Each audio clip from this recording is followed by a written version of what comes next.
عمرنا فكرنا إزاي موبايلاتنا بتتصل بالإنترنت بكل سلاسة سواء كنا في البيت أو بره؟ طيب في الشرح ده هنكتشف مع بعض عالم الإشارات اللاسلكية الخفي ده اللي بيخلي حياتنا الرقمية كلها ممكنة. كل يوم بنشوف الرموز دي على أجهزتنا. ممكن شكلهم يبدو قريب من بعض، لكن في الحقيقة كل واحد منهم بيمثل عالم مختلف تماما من الاتصال بالإنترنت. كل واحد فيهم مصمم لهدف معين. طيب خلينا نبدأ من أكتر مكان بنستخدم فيه الإنترنت، يعني في البيت أو في أي كافيه. هنا بنعتمد على الواي فاي، اللي هي ببساطة شبكة محلية لاسلكية معمولة للمساحات الصغيرة. طيب، ايه السر ورا الواي فاي؟ الموضوع كله في جهاز بنسميه نقطة الوصول أو access point. الراوتر اللي في بيوتنا كلنا هو أشهر مثال على ده. هو ده اللي بيبث إشارة الإنترنت في منطقة صغيرة ومحددة حواليه. ولما بنقول منطقة صغيرة فهي فعلا صغيرة جدا. يعني لو فكرنا فيها، الراوتر المنزلي يدوب بيغطي البيت.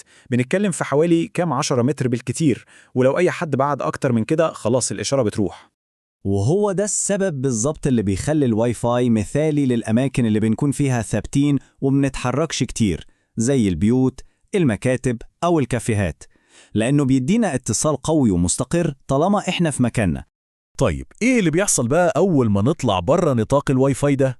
هنا بيجي دور الشبكة الخلوية. خلينا نشوف إيه اللي بيحصل. هنا بقى الموضوع مختلف. بدل نقطة الوصول الصغيرة بتاعت الواي فاي، الشبكات الخلوية بتستخدم بنية تحتية ضخمة وقوية اسمها المحطة القاعدية أو بيس ستيشن عشان تبعت وتستقبل الإشارات. وهنا الفرق بيبان، وهو فرق ضخم بصراحة. يعني الواي فاي بيغطي بيت، لكن محطة قاعدية واحدة ممكن تغطي منطقة بحالها. احنا بنتكلم هنا عن مسافات بتتقاس بعشرات الكيلومترات مش الأمتار. فرق شاسع طبعا. أكيد كلنا لاحظنا إن سرعة النت على الموبايل اتحسنت جدا مع السنين، والسبب ورا ده هو ببساطة قصة تطور تكنولوجي. النقلة من الجيل الثالث أو ال 3G للجيل الرابع اللي هو LTE كانت ثورة بمعنى الكلمة. فجأة بقى ممكن نشوف فيديوهات بجودة عالية ونتصفح الإنترنت بسرعة كبيرة على الموبايل، ودي حاجات كانت شبه مستحيلة قبل كده.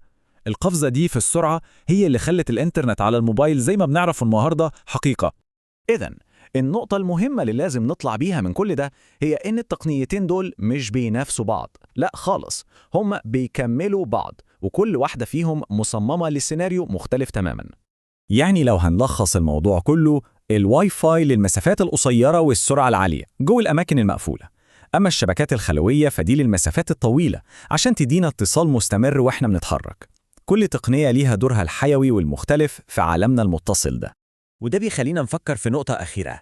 مع التطور السريع للتكنولوجيا وشبكات الجيل الخامس وما بعدها، يا ترى الشكل المستقبل هيكون إيه؟